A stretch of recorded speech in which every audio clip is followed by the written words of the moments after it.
A lighter note for you now with culture, and we're going to head to the Croisette with our culture editor, Eve Jackson, at the Cannes Film Festival. Hi, Eva. Two big names in cinema are showing their new films today. Who do we have? That's right. Spike Lee's Highest to Lowest is screening tonight, Jeannie, marking a long-awaited reunion with Denzel Washington. The duo last worked together on Inside Man in 2006, following acclaimed films like Malcolm X and He Got Game. Any new Spike Lee release is an event, and this one promises his trademark mix of urgency and cinematic flair. Also premiering is Alpha, the new film from director Juliaducourneau. She made history with Titan as the first female filmmaker in nearly 30 years to win the big prize here, the Palme d'Or. Now, Alpha is set during a fictional epidemic inspired by the AIDS crisis. Now, the cast includes Golshifteh Farahani and Tahar Rahim. And you're going to tell us now about a Nigerian film. A historic moment on the Croisette this year. My Father's Shadow by Akinola Davis Jr. marks the first ever Nigerian feature selected for Cannes. It premiered in Uncertain Regard, and that alone is a milestone worth celebrating. But this film goes far beyond its historic first. It's also said to be one of the most emotionally powerful stories of the festival. It's intimate, deeply moving, and speaks to universal themes of family, identity, and legacy. It's a bold debut, beautifully told, and a major moment for Nigerian cinema on the world stage. David Rich has been speaking to the director. A lot of it is farmed from personal memories. We lost our father when we were quite young, so actually me and my brother Wale, the genesis of the story came from wanting to investigate that absence, like what that absence means to us, and how can that story be somewhat universal in a grander thing. So the politics is super personal because we lived through that experience, and then the sort of relationship with fatherhood is equally personal because, you know, we always ask questions about him, we always get told about him, so he's literally, we always lived in his shadow, so it was just really important to try and investigate that for ourselves. You know what? Go and wear your clothes. You are following me to Lagos today. But Mommy said we shouldn't leave the house.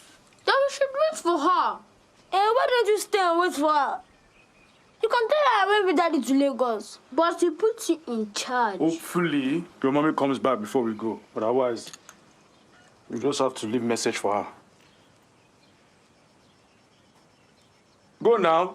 Sharp, sharp. I don't have time.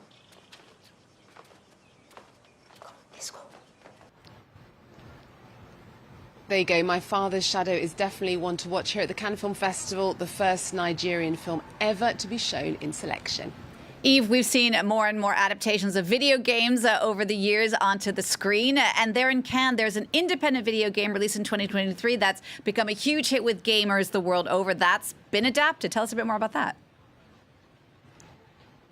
Well, it's premiering as part of the midnight screenings. That's right, some people stay up until midnight to watch the movies here at the Cannes Film Festival. It never stops. Exit 8 is the latest mind-bending film from Japanese director Genki Kawamura.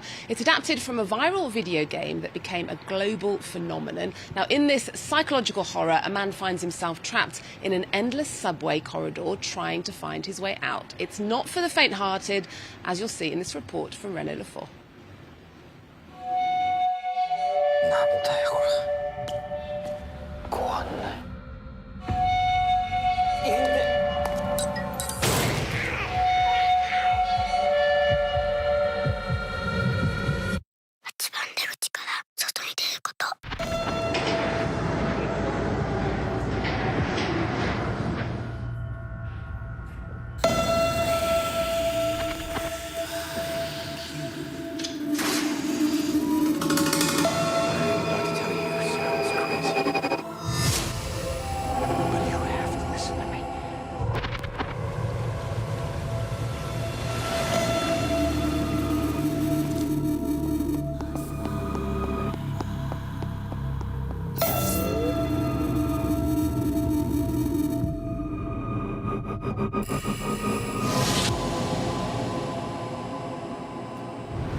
さん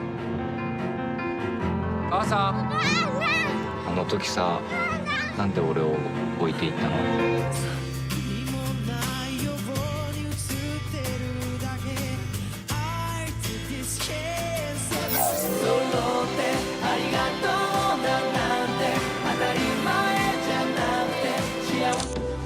おめでとうございます。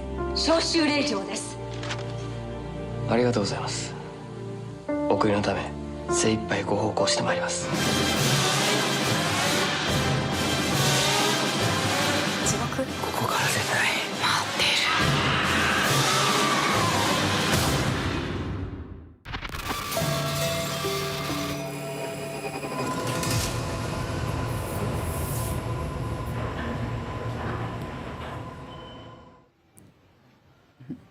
So if you're into video games or psychological horrors, that one is definitely for you. Be sure to join me this evening from the premiere of the new Spike Lee movie at the red carpet at 6:30. All right. Looking forward to it, Eve. Thanks so much for your continuing coverage there down at the biggest film festival in the world. That's France 24's culture editor, Eve Jackson.